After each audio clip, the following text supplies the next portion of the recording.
Alors, correction de where is m. Premier cas. Première chose à repérer, on a ici 0, 5. Entre 0 et 5, il y a 5 unités. On compte le nombre de petits segments qu'il y en a 7.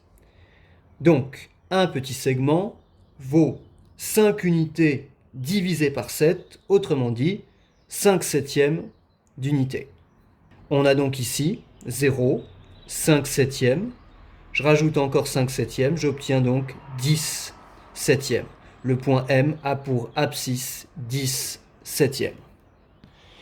Ici, entre 1 et 2, j'ai exactement une unité. Cette unité est partagée en 6 petits segments. Donc, un petit segment correspond à 1/6 d'unité. Ici, j'ai une unité. Une unité, c'est 6 sixièmes. On a donc 6 sixièmes ici. Ici, 12 sixièmes, le double. Et ici, 11 sixièmes. L'abscisse de M est 11 sixièmes.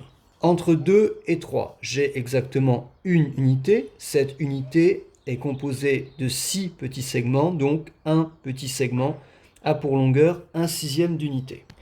Ici, j'ai deux unités. Une unité vaut 6 sixièmes, donc 2 unités vaut le double, 12 sixièmes.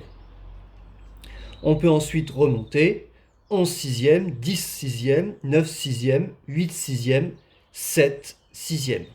L'abscisse de M est 7 sixièmes. Ici, entre 0 et 3, nous avons exactement 3 unités. Ces 3 unités ont été partagées en 5 petits segments. Un petit segment vaut donc 3 unités divisées par 5, autrement dit 3 cinquièmes d'unité. Le plus simple pour trouver l'abscisse du point M, plutôt que de partir de 0 et d'ajouter 3 cinquièmes de 0 jusqu'ici, c'est de partir du 3. Ici, j'ai 3 unités.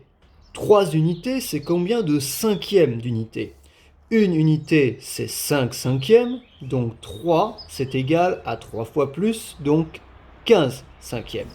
Si ici j'ai 15 cinquièmes, j'ajoute donc 3 cinquièmes, j'ai donc ici 18 cinquièmes, j'ajoute encore 3 cinquièmes, j'ai ici 21 cinquièmes. L'abscisse du point M est 21 cinquièmes. Enfin ici, j'ai 4 tiers, ici j'ai 5 tiers. Qu'est-ce qui sépare 4 tiers de 5 tiers? Eh bien, 1 tiers d'unité. Ce 1 tiers d'unité est partagé en 10 petits segments. La longueur d'un petit segment correspond donc à 1 tiers qu'on aurait divisé par 10. Un gâteau qui est partagé en 3 parts égales. Si chaque part, vous la repartagez en 10, vous avez en tout 30 parts identiques. Le gâteau est partagé en 30. Donc ce segment correspond à 1 trentième d'unité. Et 4 tiers, c'est combien de trentièmes? Eh bien 4 tiers, c'est égal à 40 trentièmes. Donc 40 trentièmes, 41 trentièmes, 42 trentièmes, 43 trentièmes, 44 trentièmes. On aurait aussi pu remarquer que là on a 4 tiers, là 5 tiers, c'est divisé en 10. Donc on aurait pu dire qu'ici on a 4,1 tiers, 4,2 tiers, etc. Et là 4,4 tiers. Mais 4,4 tiers, ce n'est pas une fraction. Il aurait fallu la transformer, cette écriture, en 44 sur 30, en multipliant par 10 numérateur et dénominateur, pour présenter le résultat. L'abscisse de M est 44 trentièmes. C'est pas tout à fait fini. 44 trentièmes, c'est une fraction qu'on peut simplifier. Si on divise numérateur et dénominateur par 2, on obtient 22 quinzièmes. C'est encore mieux présenté comme ça.